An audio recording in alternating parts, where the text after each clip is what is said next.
ಕಥೆಗಳನ್ನು ಇಷ್ಟಪಡೋ ಎಲ್ಲರಿಗೂ ಕಥೆ ಅಂಗಡಿಗೆ ಸ್ವಾಗತ. ಶಾರದಾ ಮತ್ತು ವಾಣಿಯವರು ಏನೋ ಚರ್ಚೆ ಮಾಡ್ತಾ ಇದ್ದಾರೆ. ಅದೇನು ಅಂತ ಕೇಳೋಣ. ನನ್ನ ಮಗಳ ಮದುವೆಯಲ್ಲಿ ತುಂಬ ಕಷ್ಟಪಟ್ಟಿದ್ದೀವಿ ಕಣೆ ನಾವು. ಅದಕ್ಕೆ ನಾವು ಬಡವ್ರ ಮನೆಯಿಂದ ಹುಡುಗಿ ತಂದಿದ್ದು ನೋಡು. ನಿನ್ನ ಮಗನಿಗೆ ಒಳ್ಳೆ ಕೆಲಸ, ಕೈ ತುಂಬ ಸಂಬಳ, ನೋಡೋಕ್ಕೂ ಚೆನ್ನಾಗಿದ್ದಾನೆ. ಯಾವುದಾದ್ರೂ ದೊಡ್ಡ ಮನೆ ಸಂಬಂಧ ಬೆಳೆಸೋದಲ್ವೇನೆ, ನಿಮ್ಮ ಲೆವೆಲಿಗೆ ತಕ್ಕಷ್ಟನಾದರೂ ಇರಬೇಕಿತ್ತಪ್ಪ.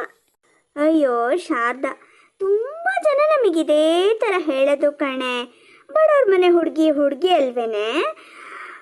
ನಾವು ನಮ್ಮ ಮಗಳು ಮದುವೆಲಿ ಎಷ್ಟು ಕಷ್ಟಪಟ್ಟಿದ್ವಿ ಗೊತ್ತೇನೆ.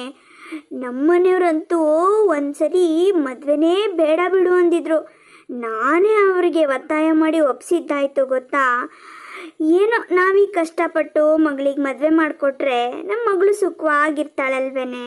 ಹಾಗಾಗಿ ಕಣೆ ಅಪ್ಪ ದೇವ್ರೆ, ನಮ್ಮ ಬೀಗರು ಅಂದರೆ ಮಗಳ ಮನೆ ಕಡೆ ಕಣೆ ಎಂಥವ್ರು ಗೊತ್ತಾ.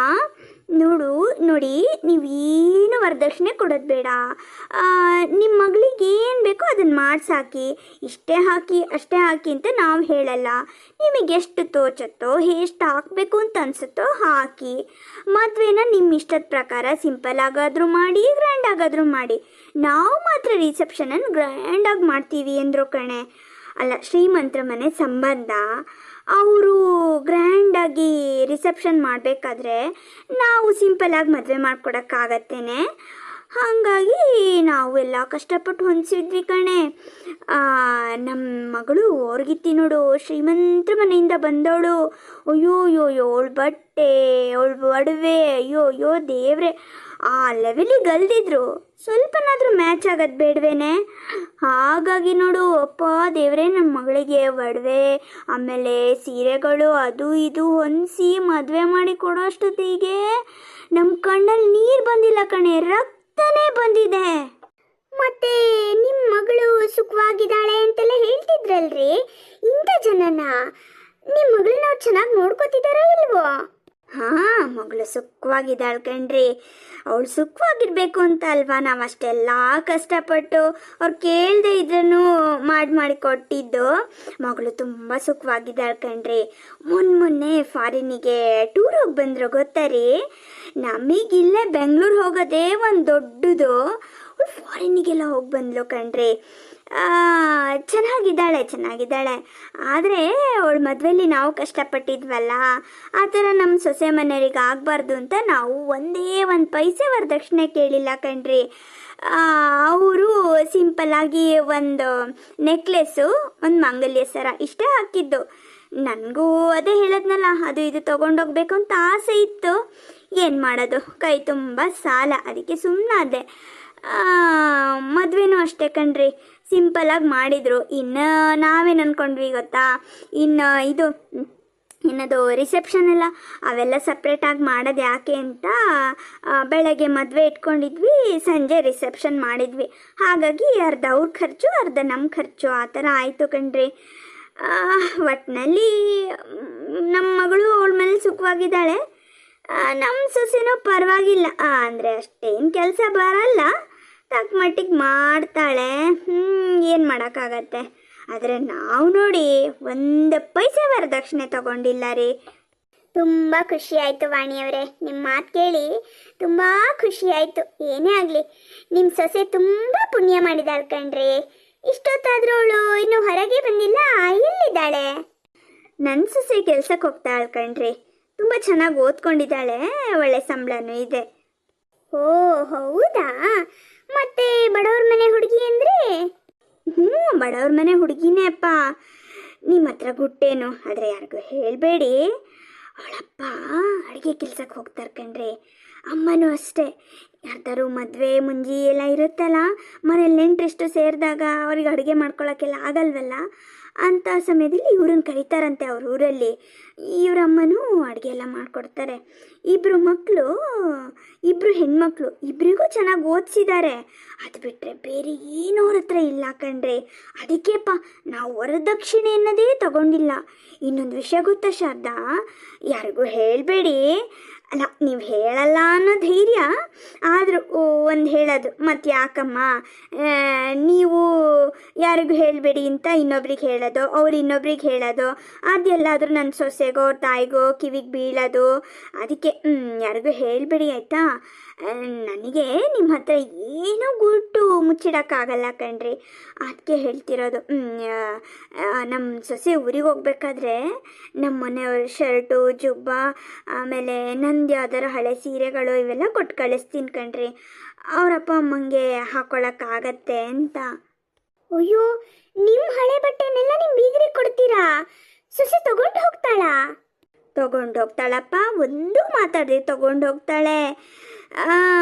ಏನು ಬೇಜಾರು ಮಾಡ್ಕೊಳ್ಳಲ್ಲಪ್ಪ, ಅವಳಿಗೆ ಖುಷಿನೇ ಆಗತ್ತೆ. ಇನ್ನು ಅವಳ ಅಪ್ಪ ಅಮ್ಮ ಅಂತ ಕಾಸ್ಟ್ಲಿ ಬಟ್ಟೆ ಎಲ್ಲ ತೊಗೊಳಕ್ಕಾಗತ್ತೇನ್ರಿ? ನಾವು ಕೊಟ್ಟರೆ ಇದೆ ಅವ್ರಿಗೆ ಪಾಪ. ಇವಳು ತೊಗೊಂಡು ಹೋಗ್ತಾಳೆ. ಅವ್ರು ಹಾಕೋತಾರೆ ಇಲ್ವೋ ಗೊತ್ತಿಲ್ಲ, ಅಂದರೆ ನಾನು ನೋಡಿಲ್ಲ. ನಾವು ಅವ್ರ ಮನೆಗೆಲ್ಲ ಹಾಗೆಲ್ಲ ಹೋಗಲ್ವಲ್ರಿ. ಒಟ್ಟಿನಲ್ಲಿ ಕೊಟ್ಟು ಕಳಿಸ್ತೀನಿ, ಏನಾದರೂ ಇದ್ದರೆ ಎಲ್ಲ ಅವಳಿಗೆ ಕೊಟ್ಟು ಕಳಿಸ್ತೀನಿ ಕಣ್ರಿ. ವಾಣಿಯವರು ಶಾರದಾ ಅವರೊಬ್ಬರ ಹತ್ರ ಮಾತ್ರ ಅಲ್ಲ, ಇದೇ ಥರ ಅವರ ಗೆಳತಿಯರ ಹತ್ರ ತಾನು 1 ಪೈಸೆ ವರದಕ್ಷಿಣೆ ತಗೊಂಡೆ ಸೊಸೆನ ಮನೆಗೆ ತಂದೆ ಅಂತ ಯಾವಾಗಲೂ ಹೇಳ್ಕೊತಾನೇ ಇರ್ತಾರೆ. ಸರಿ ವಾಣಿ, ನಾನಿನ್ನು ಹೊರಡ್ತೀನಿ. ಸ್ವಲ್ಪ ಹೊತ್ತೀರಿ ಶಾರದಾ, ಇನ್ನೇ ನನ್ನ ಸೊಸೆ ಬರ್ತಾಳೆ, ಅವಳು ನೋಡ್ಕೊಂಡು ಹೋಗ್ಬೋದು. ಅವಳೆ ನನ್ನ ತಾಯಿನ ಸುಂದ್ರಿ ಅಂತಲ್ಲ, ಆದರೂ ಒಂದು ಪರಿಚಯ ಮಾಡಿಕೊಡೋಣ ಅಂತ. ಈಗ ಸ್ವಲ್ಪ ಲಕ್ಷಣವಾಗಿದ್ದಾಳೆ. ನಮ್ಮ ಮನೇಲಿ ಊಟ ತಿಂಡಿ ಎಲ್ಲ ಚೆನ್ನಾಗಿದೆಯಲ್ಲ, ಸ್ವಲ್ಪ ತಿಂದುಂಡು ಮೈಕೈ ತುಂಬಿಕೊಂಡು ಈಗೊಂದು ಸ್ವಲ್ಪ ನೋಡೋ ಹಾಗಿದ್ದಾಳೆ. ಮದುವೆಯಲ್ಲಿ ನೋಡಬೇಕಿತ್ತು, ಹಂಚಿ ಕಡ್ಡಿ ಥರ ಇದ್ಲು. ಮನೇಲಿ ತುಂಬ ಕಷ್ಟ ಅಲ್ವೇನ್ರಿ? ಊಟಕ್ಕೂ ಇದೆಯೋ ಇಲ್ವೋ ಅವ್ರ ಮನೆಯಲ್ಲಿ. ನಿಮ್ಮಂಥ ಅತ್ತೆ ಮಾವ ಗಂಡ ಪುಡಿಯೋಕ್ಕೆ ಆ ಹುಡುಗಿ ತುಂಬ ಪುಣ್ಯ ಮಾಡಿದ್ದಾಳೆ. ಓ ಸ್ವಾತಿ, ಇವಾಗ ಬಂದೇನಮ್ಮ? ಹಾಂ ಅತ್ತೆ, ಇವಾಗ ಬಂದೆ. ಬ್ಯಾಗ್ ಎಲ್ಲ ಒಳಗಿಟ್ಟೆ, ನೀವೆಲ್ಲೂ ಕಾಣಲಿಲ್ವಲ್ಲ, ಅದಕ್ಕೆ ಇಲ್ಲಿಗೆ ಬಂದೆ. ಸ್ವಾತಿ, ಇವ್ರು ನನ್ನ ಫ್ರೆಂಡು ಶಾರದಾ ಅಂತ. ನಮಸ್ಕಾರ ಆಂಟಿ. ತುಂಬ ಮುದ್ದಾಗಿದೆಯಮ್ಮ ನೀನು. ದಿನ ಇಷ್ಟೊತ್ತಿಗೆ ಆಫೀಸಿಂದ ಬರೋದಾ? Thank you aunty. ನಾನು ದಿನ ಸ್ವಲ್ಪ ಬೇಗ ಬರೋದು, ಇವತ್ತೇ ಸ್ವಲ್ಪ ಲೇಟ್ ಆಯಿತು. ಇವತ್ತು ಸಂಬಳ ಬರೋ ದಿನ ಅಲ್ವಾ, ಹಾಗಾಗಿ ಅಮ್ಮನ ಮನೆಗೆ ಹೋಗಿದ್ದೆ. ಏನು ಸ್ವಾತಿ, ಇವತ್ತು ನಿಮ್ಮ ಅಮ್ಮನ ಮನೆಗೆ ಹೋಗಿದ್ಯಾ? ಯಾಕೆ? ನಾನು ಅಮ್ಮನ ಮನೆಗೆ ಹೋಗಿಲ್ಲ ಅತ್ತೆ. ಇವತ್ತು ನನ್ನ ತಮ್ಮಂಗೇನೋ ಎಕ್ಸಾಮ್ ಇತ್ತಂತೆ, ಅದನ್ನು ಬರೆಯೋಕ್ಕೆ ಬಂದಿದ್ದ ಇಲ್ಲಿಗೆ. ಸೆಂಟ್ರು ಇಲ್ಲೇ ಇತ್ತಂತೆ, ಹಾಗಾಗಿ ಇಲ್ಲಿಗೆ ಬಂದಿದ್ದ. ಫೋನ್ ಮಾಡ್ದ, ನಾನು ಆಫೀಸ್ ಮುಗಿಸ್ಕೊಂಡವಳು ಅವನನ್ನು ಮೀಟ್ ಮಾಡಿದೆ. ಹೋಟ್ಲಿಗೆ ಹೋಗಿ ತಿಂಡಿ ಎಲ್ಲ ತಿಂದು, ಮತ್ತು ನಾನು ಹೇಗಿದ್ರು ನನ್ನ ಸಂಬಳ ದುಡ್ಡೆಲ್ಲ ಅಮ್ಮಂಗೆ ಕೊಡೋದಲ್ವಾ, ಇವತ್ತು ಅವನ ಕೈಗೆ ಕೊಟ್ಬಿಟ್ಟೆ, ಅಮ್ಮಂಗೆ ಕೊಡು ಅಂತ. ತುಂಬ ಖುಷಿ ಆಯ್ತು ಅವನಿಗೆ, ಅದೆಲ್ಲ ಕೊಟ್ಟು ಬಂದೆ ಅತ್ತೆ. ಏನು, ನಿನ್ನ ತಿಂಗಳ ಸಂಬಳ ಎಲ್ಲ ನಿಮ್ಮ ಅಮ್ಮಂಗೆ ಕೊಟ್ಬಿಡ್ತೀಯಾ?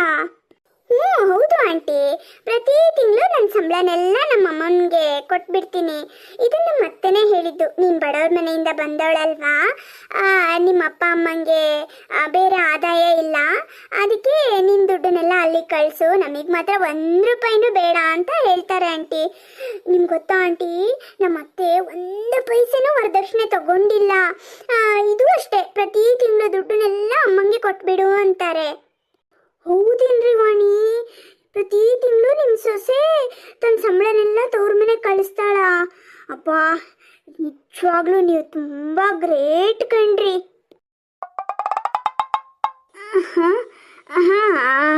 ಹೌದು ಹೌದು ಶಾರದಾ,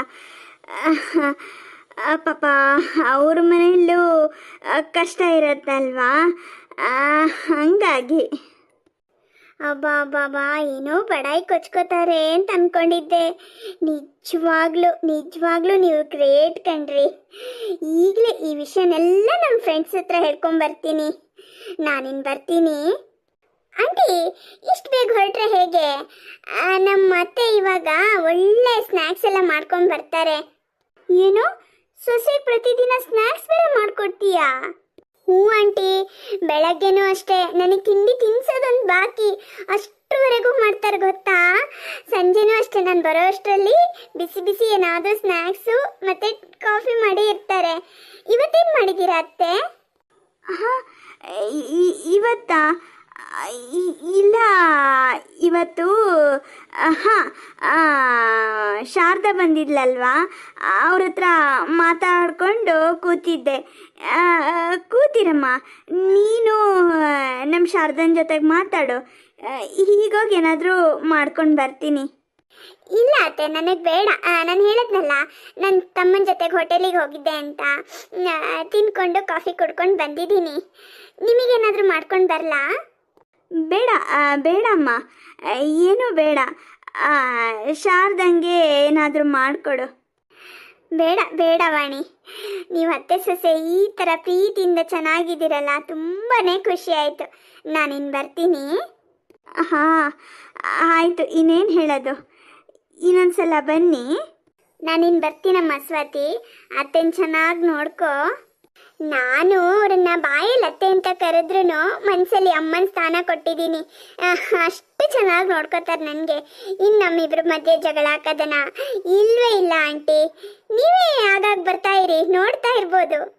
ಸರಿ ಸರಿ, ಇಷ್ಟು ಹೇಳಿದ್ರಲ್ಲ ನೀವಿಬ್ರು, ಖಂಡಿತ ನಾನು ಆಗಾಗ ಬರ್ತಾ ಇರ್ತೀನಿ. ಸರಿ, ಈಗ ನಾನು ಬರ್ತೀನಿ, ಬಾಯ್. ಸರಿ ಆಂಟಿ, ಬಾಯ್. ನೀನೆಲ್ಲಿಗೆ ಹೋಗ್ತಿದ್ಯೆ? ಬಾರ ಇಲ್ಲಿ. ಅತ್ತೆ, ನೀನಿವತ್ತು ಸಂಬಳನೆಲ್ಲ ನಿನ್ನ ತಮ್ಮಂಗೆ ಕೊಟ್ಟಿದ್ದು ನಿಜಾನಾ? ಅತ್ತೆ, ನಿಮ್ಮ ಫ್ರೆಂಡು ಗೇಟ್ ದಾಟಿದಾರೋ ಇಲ್ವೋ, ಇಲ್ಲೇ ಕಿರಿಚ್ತೀರಲ್ಲ, ಎಲ್ಲ ಇಲ್ಲೇ ಆಗಬೇಕಾ? ಒಳಗೆ ಹೋಗಿ ಮಾತಾಡೋಣ ಬನ್ನಿ. ನೀನು ಹೇಳಿದ್ದೆ ಸರಿ, ಇಲ್ಲಿ ಬೇಡ, ಒಳಗೆ ಬಾ, ಮಾಡ್ತೀನಿ ನಿಂಗೆ.